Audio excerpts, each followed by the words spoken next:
বিশ্বকাপ না খেলা বাংলাদেশ দলের জন্য পাকিস্তান সিরিজ জেতা বিরাট স্বস্তির। স্পোর্টিং উইকেটও সামর্থ্যের প্রমাণ দিয়েছে টাইগাররা। নাহিদ রানার ফাইফার, তানজিদ তামিমের সেঞ্চুরি যোগ করেছে বাড়তি মাত্রা। অদ্ভুত রান আউট আর ইনজুরিও আলোচনায় এনেছে এই সিরিজকে।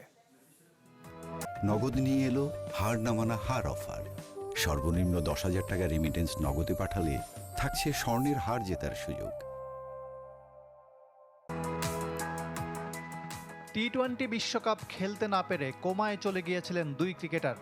না খেলার প্রভাব বোঝাতেই হয়তো এমন ভয়াবহ দাবি করেছিলেন সিনিয়র সহকারী কোচ মোহাম্মদ সালাউদ্দিন। এই অবস্থায় পাকিস্তান সিরিজ ছিল বাংলাদেশ দল ও ক্রিকেট বোর্ডের জন্য মহা গুরুত্বপূর্ণ। হতাশ হতে হয়নি। 2-1 সিরিজ জিতে স্বস্তিতে টিম টাইগার্স। সাথে সরাসরি বিশ্বকাপ খেলার পথেও এগিয়ে রইল। র্যাঙ্কিংয়ে 10 থেকে উঠে এসেছে 9-এ। মিরপুরে স্পোর্টিং উইকেটও দেখা মিলল বহুদিন পর।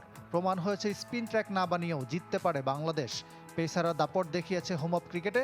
11 বছর পর কোনো পেসার নিয়েছেন 5 উইকেট। নাহিদ রানার ফাইফার ছিল দেখার মতো। তাসকিন মুস্তাফিজও দলের বিপদে হাল ধরেছেন। 3 ম্যাচে 30 উইকেটের 19টাই নিয়েছেন পেসাররা। বোলারদের পারফরমেন্সেও পেসারদের আধিপত্য। নাহিদ রানা 8 উইকেট নিয়ে সবার উপরে। সেরা 5-এর 4 জনই পেসার। একমাত্র স্পিনার মেহেদী হাসান মিরাজ। 175 রান নিয়ে তানজিদ হাসান তামিম ও সালমান আলী আগা ব্যাটারদের তালিকায় সবার উপরে। তবে তারপরও ব্যাটিংয়ে প্রত্যাশা পূরণ হয়নি। যদিও তানজিদ তামিমের প্রথম সেঞ্চুরি ডেডলক ভেঙেছে। 27 মাস আর 23 ম্যাচ পর ওয়ানডেতে 100 রান পেল কোনো বাংলাদেশি ব্যাটার।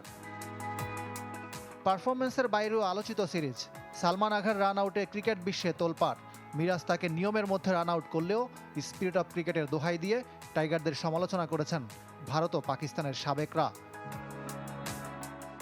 মোস্তাফিজ পায়ে আঘাত পেয়ে পরের বলে উইকেট নিয়ে বীরত্বের পরিচয় দিয়েছেন। তবে পাকিস্তানের হোসেন তালাতের দুর্ভাগ্য, ইনজুরিতে লম্বা সময়ের জন্য মাঠের বাইরে। ইকরাম হুসাইন, চ্যানেল 24।